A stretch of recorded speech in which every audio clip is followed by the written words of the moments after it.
Hi, welcome to the fifth section in this course. This section is about stream operations. Now, this section is going to be divided into 5 different videos. In the first video, we're going to consider filtering operations.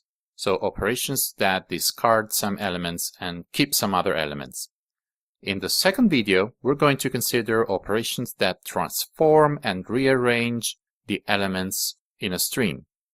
In the third video, we're going to consider some basic terminal operations.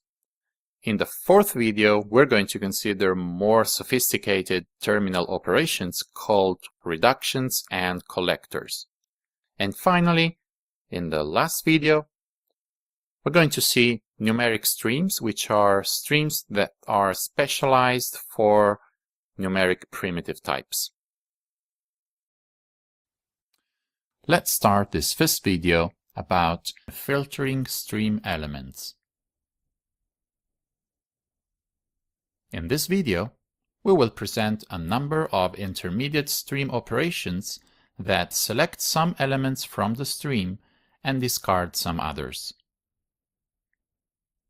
Such operations can select and discard elements based on the content of the element, on the amount of elements, or on the uniqueness of elements, meaning that they can discard duplicate elements. Before we start with the first video, let me just point out that all operations we are going to present in these videos are going to be instance methods of the stream interface. And we're going to distinguish them into 2 types. If they return a stream, which may be of the same type as the original stream or of a different type, these operations are going to be called intermediate operations. These can be chained to one another because they return a new stream, and to this new stream you can apply new operations. On the other hand, if an operation returns anything else which is not a stream, or if it is void, it's going to be a terminal operation. Filtering operations can be used to keep some elements in a stream and discard other elements. And you can do this based on a number of different criteria. First, you can discard elements based on their content. And to this aim, you have operations called filter, take while, and drop while. Next, you can just count elements and take the first k elements. This is done by the limit operation. And finally, you can discard duplicate elements. This is achieved by the distinct operation. First, let's start with the so-called filter operation. This operation accepts a predicate and it discards all elements which violate this predicate, meaning it discards the elements on which the predicate gives false. And if you're not so familiar with the wildcard notation, let me remind you that this type predicate of wildcard super T means that if this is a stream of type T, you can use a predicate of T or also a predicate of some supertype of T. And this makes sense. Consider, for instance, a stream of employee. You can use a predicate of some supertype of employee, such as person, because a predicate of a supertype, such as a predicate of person, is perfectly able to evaluate employee objects and return a Boolean value for them. Next, very simple operation is the limit operation. It takes a long number n, and it just picks the first n elements. If the stream itself contains fewer than n elements, then obviously all of them will pass through. So you can end up with fewer than n elements.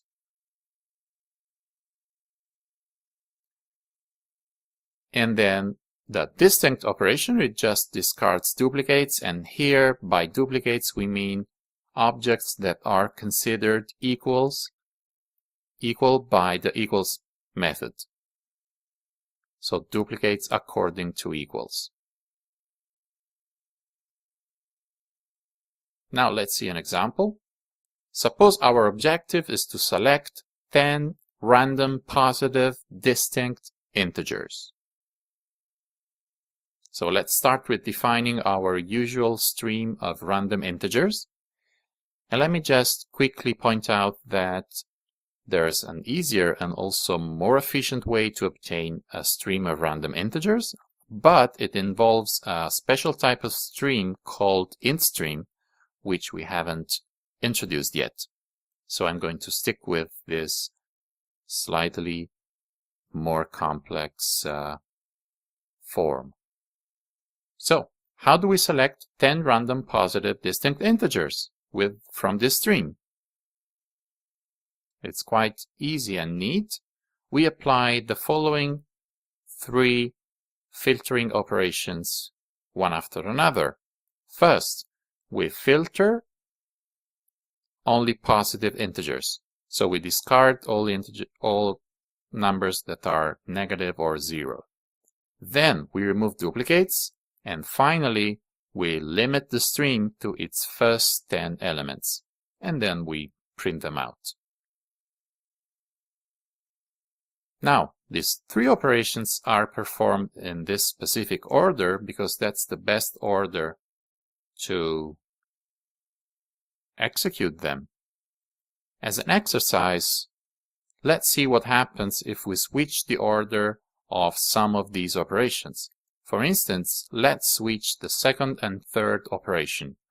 So we switch limit and distinct. If we switch them, this is not correct anymore. It doesn't conform to our objective because we may end up with fewer than 10 numbers at the end. And that's because first we limit numbers to being 10, but these 10 numbers could still contain duplicates. So after we remove duplicates, we may end up with fewer than 10. Next, let's see what happens if we switch the first and second operation, if we switch distinct and filter. So first we remove duplicates, and then we remove negatives. So this is not so bad. It works, it complies with our objective, but it is slightly less efficient than our first version. And that's because we're spending time to remove duplicate negative numbers before they are filtered. And it is slightly less efficient because the distinct operation is more complex than the filter operation. So it's better to perform the distinct operation on as few elements as possible. Speaking of the distinct operation, it's useful to know that it's one of the few stateful intermediate operations. And by stateful, we mean that it does not operate independently on each element. So in order to discard duplicates, this operation needs to remember all previously seen elements. And a big consequence of this property is that the distinct operation is harder to parallelize. And we're going to talk in more detail about this in the next section, which focuses on parallel streams. Next, we have 2 more filtering operations that were actually added to Java 9. They were not there in Java 8. First one is called take while. So it takes a predicate just like the filter operation, and it keeps the elements as long as the predicate is true. So in other words, as soon as the predicate turns false, this operation starts discarding all future elements. As you can see in the picture on the bottom of the slide, we have a stream of 6 elements. For the first 3 elements, the predicate is true, and then for the 4th one, the predicate is false. The effect of this operation is to cut the stream as soon as the predicate becomes false. So it doesn't matter what the value of the predicate is going to be on E5 and E6. They will be discarded. And dually, we have the drop while operation. So this one takes the usual predicate and discards elements as long as the predicate is true. So once again, this operation stops evaluating the predicate as soon as it becomes false. And it discards the first elements as long as the predicate is true, and then when the predicate becomes false, it starts accepting all other elements. Let's see an example. Suppose you have a sequence of employees, and this sequence is already sorted by increasing salary, and you want to print out the employees whose salary is at most $2,000. So first, let's do it without using these new take while and drop while operations. We have a stream of employees. Well, we can just filter all employees whose salary is smaller than 2,000. So we keep these and we print them out. And it works according to our objective, but it is quite inefficient in the sense that it scans the whole stream, even if it could stop as soon as the predicate becomes false, because we know that the sequence is sorted by increasing salary. So we know that as soon as we see an employee whose salary is bigger than 2,000, all other employees are going to have a salary bigger than 2,000. So we might as well stop there. And that's exactly what the take while operation does. So if we replace the filter operation with a take while operation, we get an equivalent code, meaning that the printout is going to be equivalent, but it's much more efficient because this pipeline will stop as soon as the predicate is false. Finally, let me point out that the take while and drop while operations really make sense for ordered streams, because they're defined in terms of the first element that violates the predicate. And this first element is well defined only if the stream has an encounter order. So in fact, if the stream is unordered with no encounter or order, these two methods, these two operations offer no guarantee as to what elements will be taken and what elements will be dropped. Now, this seems to be quite useless, but we can imagine some application where it is in fact useful. So, assume that you have some unordered, possibly infinite stream, and you want to stop processing it according to some external condition. So, this external condition might be a static Boolean variable, let's call it keep going, and we want to process this stream as long as keep going is true.